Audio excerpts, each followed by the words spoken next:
여러분, 5년 후에는 중산층이 사라지고 소수의 상류층과 다수의 불안한 사람들만 남을 거라고 하네요. 너무 무서운 얘기죠? 그런데 이 영상을 보고 나니까 이게 단순한 자극이 아니라 지금 우리가 진짜 준비해야 할 변화일지도 모른다는 생각이 들었습니다. 어떤 내용인지 같이 보시죠. In Chicago, I was like, I showed up. I didn't know. And they went and I just battled and got through it. It was pretty cool. I don't know. I believe that the middle will be in trouble, and the middle might be a VaynerMedia, you know? But I have a feeling the separation of the middle class of entrepreneurship and could be real. The difference is the long tail could be quite at scale, maybe even then creating this middle class. I don't know. If you put a gun to my head, I would say, no, it's not our last chance. 이게 바로 지금 우리가 직시해야 할 현실입니다. 5년 후 중산층이 흔들릴 수 있다는 강한 경고예요. I've been watching you for 8 years now. So I've been preparing for this interview for 8 years. And what I noticed about you is that you're right at so many things. I remember you predicted TikTok, and you're the reason I started TikTok. I have 3 million followers there because you were like, you need to start TikTok. Yes. When you're looking at this AI era, do you think it's our last chance to build wealth right now? That's a great question. One of the things I try to do is when I talk about things publicly, I've spent a lot of time thinking it through. And I've seen indicators of actual human action that shows me an insight to the earliest of preview of something I think will be at scale. So that's why a lot of my predictions have worked out. It's like when I talk about our grandkids marrying AI robots, well, it's already happening in Japan.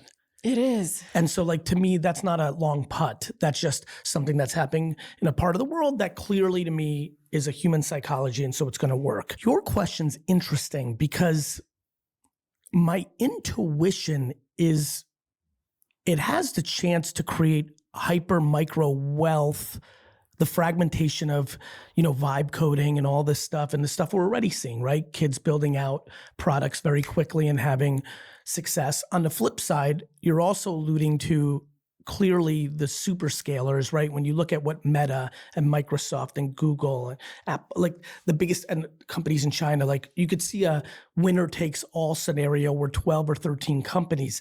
My gut is that the economy and the consumer behavior is so large that yes, there'll be 25 companies that take so much, right?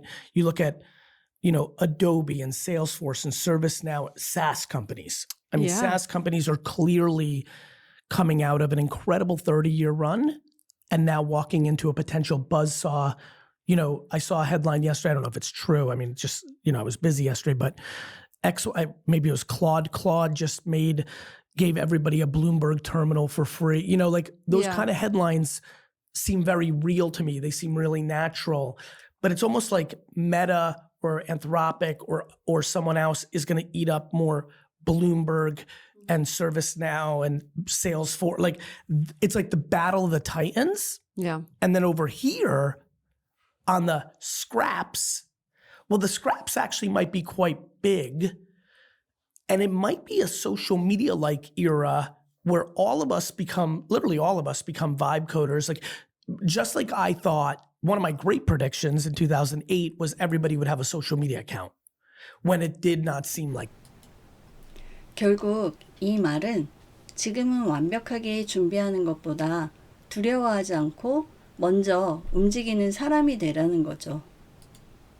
So what if tomorrow everything crashes for you, like VaynerMedia, you lose your followers? What would you do if you have a laptop and AI? If I lost my reputation and my personal brand, but I kept my knowledge of how to make content on social, I would build an app that's $5 to $50 a month, and I would make unlimited organic content on LinkedIn, Twitter, TikTok, and try to get customers. Interesting approach. I just talked to Bill Gurley, who's like a legendary investor, and he told me you can't even imagine how many websites are there that are just like passport photos that charge you $6. And yes, AI can do that, but because we're still so used to going to a website and paying, and they're making tens of thousands of dollars a month, and we just don't realize it. Because for me, as a person in Silicon Valley, right, I'm looking at all the businesses and I'm like, okay, I can totally see how Anthropic releases new lines of codes tomorrow and this business is done.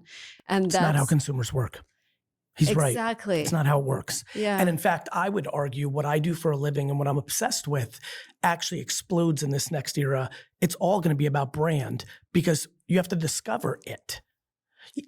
In 30 years, by default, somebody would be like, oh, let me go to the main AI thing and I don't need to. But there's going to be a long period of time here. Yeah. So there's this long tail we still need to adjust. Whereas humans, we take some time to adjust to new reality. So when you're a Silicon Valley girl and you even know who Bill Gurley is, you live in a different world than the 99.9% of people on earth who've never heard of Bill. and that's opportunity for everyone who's listening. Correct. Because transitioning to that era together with small companies, small businesses, other people, educating them, I feel like there is a lot of potential there. When you layer what I've been obsessed with about the last 20 years, which is there is a advertising and brand building ecosystem called social media that does not cost you money.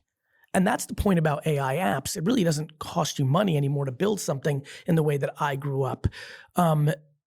But the fact that you can actually get awareness, that you're one TikTok away from having people know who you are and building a platform, that's intoxicating. But 결국 중요한 건 남이 정해준 길이 아니라 내가 주도하는 삶을 사는 거라고 생각해요. thank you for your positivity and energy. You're welcome. It's really charging, right? What you're saying gives energy to create versus like just lie down. And I think that sits. Thank you, and I want to end with this. That doesn't sit in some blind optimism or even the great parenting that I was given. It sits in historics. It is historically true that we were scared of electricity, and it wasn't. We were historically true to get off the farms. We did so much more. Humans are great. I know we're told that we're not, but 99.999% of us are either neutral or great. And if I am wrong, here's why I'm this way. And if I'm wrong, I promise you're not going to worry about your job. If I'm wrong, we're all dead anyway. So either I'm right that you should choose practical optimism and there's going to be a million opportunities for you if you go insular and work on you. Yeah. Or if unfortunately I'm wrong, Then who cares? I'll see you in heaven. 결국 이 영상의 핵심은 간단합니다.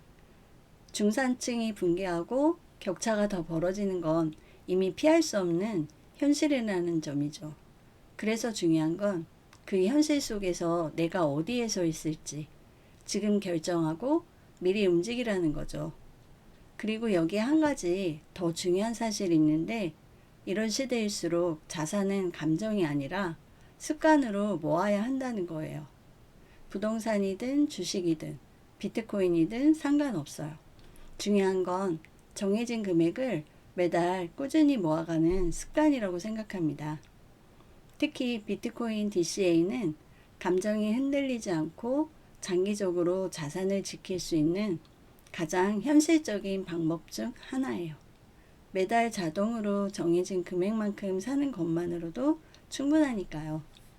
마지막으로 AI를 두려워하지 마세요. 스스로 주도하는 사람이 되세요.